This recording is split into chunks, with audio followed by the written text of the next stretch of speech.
ভাই আজকে এমবাপ্পে কি খেলা দেখাবে? সিজন শেষে সে ক্লাব ছাড়তেছে এবং আজকে হচ্ছে PSG do or die match. PSG কয়টা লিগ জিতলো এটা নিয়ে কারোরই কোনোই মাথা ব্যথা নাই। চ্যাম্পিয়ন্স লিগে কোন পর্যন্ত গেল, দিন শেষে এইটাই সবাই কাউন্ট করে। এবং ডর্টমুন্ডকে সামনে পেয়ে প্রথম লেগে 1-0 পিছায় পড়ছে। এটা একটা বড় রকমের সারপ্রাইজ ছিল সবার জন্যই। এবং আজকে হোম ম্যাচে একটা চান্স, লাস্ট চান্স, যে এই 1-0 পিছায় থাকার পরেও তারা কামব্যাক করতে পারে কিনা। এবং এই জায়গায় মনে করায় দেওয়া দরকার যে ডর্টমুন্ডকে নিয়ে খুব একটা আলোচনা না হলেও এই সিজনের চ্যাম্পিয়ন্স লিগে এখন পর্যন্ত তারা 5টা ক্লিন শিট রাখছে। তার মানে ডিফেন্সিভ মাস্টার ক্লাসের কথা বিবেচনা করলে, ডিফেন্সিভ সলিডিটির কথা চিন্তা করলে ডর্টমুন্ড অনেক ওপরে।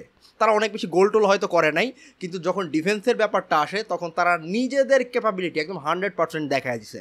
এবং আজকের ম্যাচেও সত্যিকার অর্থে ঠিক সেম সিচুয়েশনটাই ডিমান্ড করতেছে। 1-0 অলরেডি আগায় আছে। প্যারিসের মাঠে গিয়ে অনেক বেশি গোল দিয়ে ফেলবে এরকম আশা করাটাও আসলে এক ধরনের দুরাশা। সো যদি নিজেদের ডিফেন্সিভ ক্যাপাবিলিটি আরেকবার দেখায় ফেলতে পারে, যদি শেষ পর্যন্ত পিএসজিকে আটকায় রাখতে পারে, তাহলে কিন্তু কেল্লাফতে ফাইনাল ওয়েম্বলি। অন্যদিকে যদি পিএসজির কথা বলি, এই সিমিলার টাইপের সিচুয়েশন তারা এই সিজনেই ফেস করছে। প্রথম লেগে বার্সার এগেইনস্টে 1-0 পিছিয়ে পড়তে, সেটাও ঘরের মাঠে।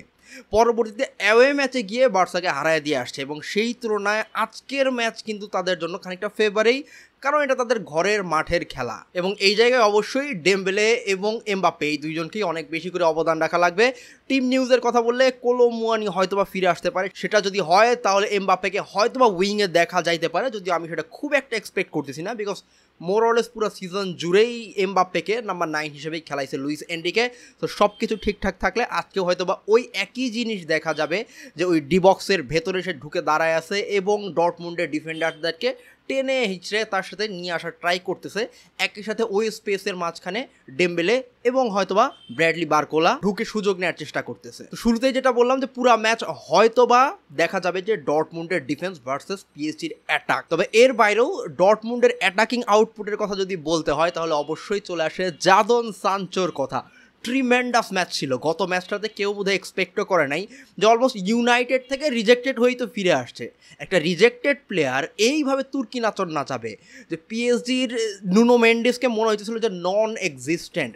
পুরা ম্যাচে যেভাবে নাকের পানি চোখের পানি এক করতেছিল, that was just out of the world. এবং আজকের ম্যাচেও কিন্তু সেই একই জায়গাতে নজর থাকবে, জাদন সানচো কতখানি চান্স ক্রিয়েট করতে পারে, নুনো মেন্ডেস আজকে কতখানি নিজেদের রিকভার করতে পারে, সেটাই দেখার ব্যাপার। আমি জানি ম্যাক্সিমাম মানুষজন রিয়াল মাদ্রিদ এবং বায়ার্ন মিউনিখের ম্যাচ নিয়ে অনেক এক্সাইটেড এবং চিন্তা করতেছে এখান থেকেই চ্যাম্পিয়ন টিমটা চলে আসবে।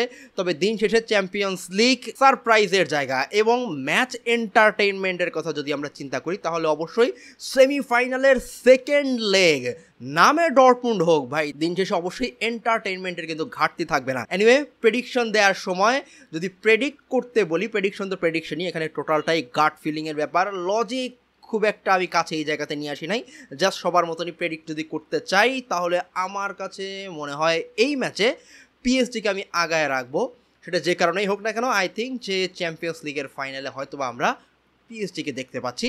বাকিটা দেখা যাক ম্যাচ শেষ হওয়ার পরে। এবং একই সাথে আপনার নিজের প্রেডিকশন জানায় রাখতে ভুলবেন না। অনেক মানুষ প্রেডিকশন জানালে নিশ্চয়ই কারো না কারোটা সঠিক হবেই। Let's see you again.